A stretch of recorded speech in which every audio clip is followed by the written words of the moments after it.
तेजस flash तेंदुए जितना तेज नहीं लग रहा था, इसलिए जब फ्लैश तेंदुआ टक्कर वाले क्षेत्र में घुसा तब भी वह 5 मीटर दूर था। फ्लैश तेंदुए ने बिना अपनी सिग्नेचर फ्लैश का उपयोग किए ही क्षेत्र को पार कर लिया। अपने चिकने शरीर को फैलाते हुए अपने तीखे पंजे फैलाए। उसने अपना मुंह भी चौड़ा किया और सोचने लगा कि वह इंसान का सिर काट देगा। अपने मन में उसने पहले ही इस नन्हे मानव के भाग्य की कल्पना कर ली थी।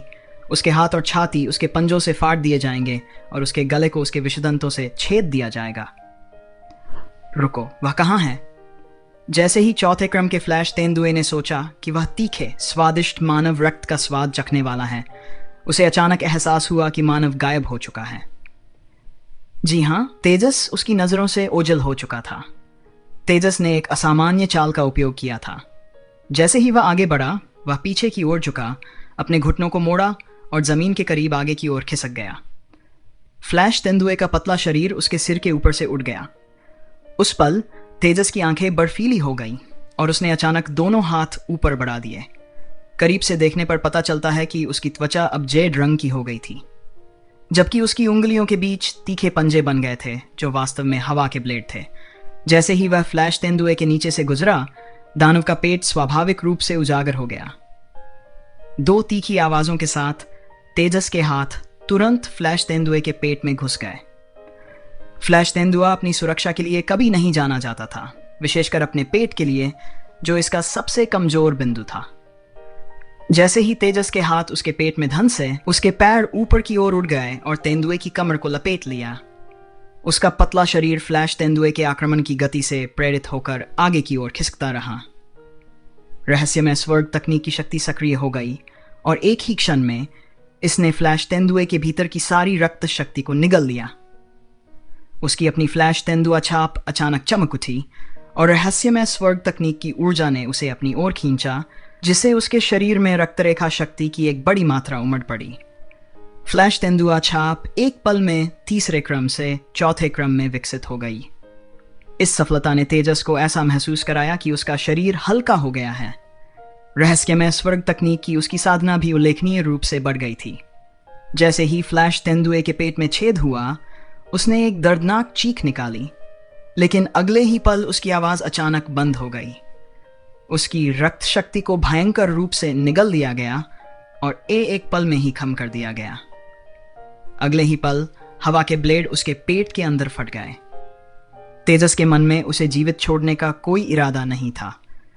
पवन भेड़ियों के अलावा फ्लैश तेंदुए उसके लिए भक्षण करने के लिए सबसे उपयुक्त थे, लेकिन बहुत ज्यादा भक्षण करने से निश्चित रूप से दूसरों को सतर्क कर सकता था, इसलिए वह जोखिम नहीं उठा सकता था। केवल उसे चुप कराकर ही वह रक्तरेखा शक्ति को पूरी तरह से भस्म कर सकता था। वहां उपस्थित राक्षसों ने जब फ्लैश तेंदुए को झपट्टा मारते और तेजस को गायब होते देखा, तो उनका पहला विचार था कि तेजस उसके नीचे दबा हुआ है और संभवतः कुचलकर मर गया है, और वे उत्साह से चिल्लाने लगे।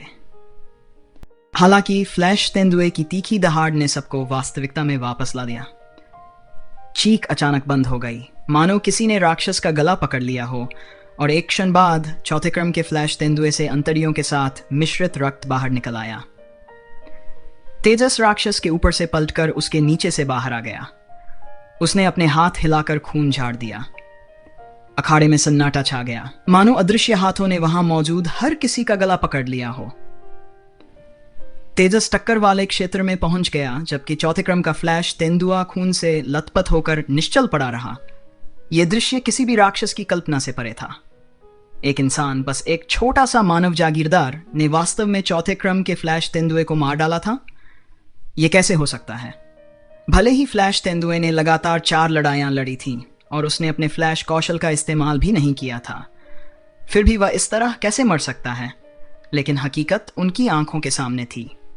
दुबले पतले इंसान की हथेलियों पर लगा खून और फ्लैश तेंदुए के मुंह से बहता खून और जीवन शक्ति, ये सब सच्चाई बयां कर रहे थे। उस दुबली पतली आकृति पर तेज रोशनी पड़ रही थी, जो किसी अज्ञात कारण से एक डरावनी आभा बिखेर रही थी। इसे देखने वाले राक्षसों में अनायास ही सिहरन पैदा हो गई। आऊ! अचानक अखाड़े में भेड़िए की चीख गूंज उठी। एक विशालकाय भेड़िया दानव, जो 2.5 मीटर से भी ऊंचा था, आगे बढ़ा और तेजस पर चिल्लाने लगा। बहुत बढ़िया, हाँ, 5वें क्रम के पवन भेड़िए ने कहा, उसकी आंखें जोश से चमक रही थीं। अगर तेजस का प्रतिद्वंद्वी किसी दूसरी जाति से होता, भले ही उसने पवन भेड़िए का रूप धारण किया होता, तो पवन भेड़िए कबीले इतने उत्साहित नहीं होते। लेकिन उसने एक फ्लैश तेंदुए को मार डाला था जो उनका सबसे बड़ा दुश्मन था।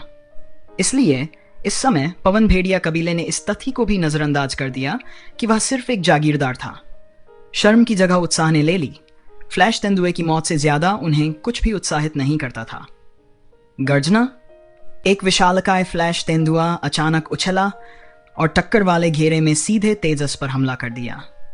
यह फ्लैश तेंदुआ बहुत तेज था और जैसे ही इसने अपनी फ्लैश क्षमता को सक्रिय किया, इसकी आकृति पीली रोशनी की चमक के साथ हवा में गायब हो गई। यह लगभग तुरंत ही तेजस के सामने प्रकट हुआ। इसकी गति चौथे क्रम के फ्लैश तेंदुए की तुलना में अतुलनीय रूप से अधिक थी। पांचवें क्रम का पवन भेड़िया, जिसने अभी अभी तेजस की प्रशंसा की थी, चौंक गया, लेकिन उसे एहसास हुआ कि हस्तक्षेप करने में बहुत देर हो चुकी थी। अचानक कहीं से एक विशालकाय हाथ प्रकट हुआ और बिजली की तरह तेज आकृति पर जोरदार प्रहार किया। तेज धमाके के साथ तेजस पर झपटता हुआ फ्लैश तेंदुआ दूर जा गिरा और राक्षसों के एक समूह से हिंसक रूप से टकरा गया। तेजस के बगल में 4 मीटर से भी ज्यादा लंबा 7वें क्रम का बरसर्क भालू खड़ा था। उसकी आंखें भयंकर रूप से चमक रही थी, जबकि उसका विशाल पंजा धीरे धीरे नीचे आ रहा था। हार तो हार ही होती है, नियम तो नियम ही होते हैं। अगर तुम बदला लेना चाहते हो तो मुकाबले के बाद तक इंतजार करो। तेजस ने चुपचाप अपना दाहिना पैर वापस खींच लिया, जो पहले ही आगे बढ़ चुका था। वह अपने घोस्ट शैडो परप्लेक्सिंग ट्रैक का इस्तेमाल करने और जरूरत पड़ने पर फ्लैश का उपयोग करने के लिए तैयार था। इतने तेज प्रतिद्वंद्वी का सामना करते हुए उसे अपनी पूरी क्षमताओं का इस्तेमाल किए बिना बचने का भरोसा नहीं था। हालांकि 7वें क्रम के बरसर्क भालू के हस्तक्षेप से उनका संकट हल हो गया। दूर से यह सब देख रहे आदित्यराज और सीमा का दिल धड़क रहा था। सीमा आदित्यराज की ओर मुड़ी और उसके हाथ को इतनी मजबूती से पकड़ लिया कि उसके नाखून उसकी त्वचा में धंस गए। भाई, क्या यह वही शिष्य है जिसे तुमने प्रशिक्षित किया था? तुम कब से ऐसे राक्षसों को प्रशिक्षित कर सकते हो? चौथे क्रम के फ्लैश तेंदुए को एक मुठभेड़ में मारना? क्या यह ऐसा कुछ था जो एक मानव जागीरदार कर सकता था? आदित्यराज की निगाहें खाली थीं और वह बुदबुदाया, क्या हो रहा है?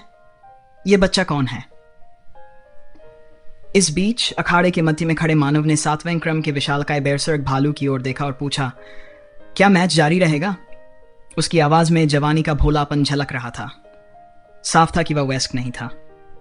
7वें क्रम के बरसक भालू ने अपना सिर नीचे कर लिया और उसके कंधे के ऊपर तीसरे क्रम की टकराव प्रतियोगिता के हालिया चैंपियन युवा बरसक भालू भी उसे उत्सुकता से देखने लगा। जारी रखो, उसने कहा।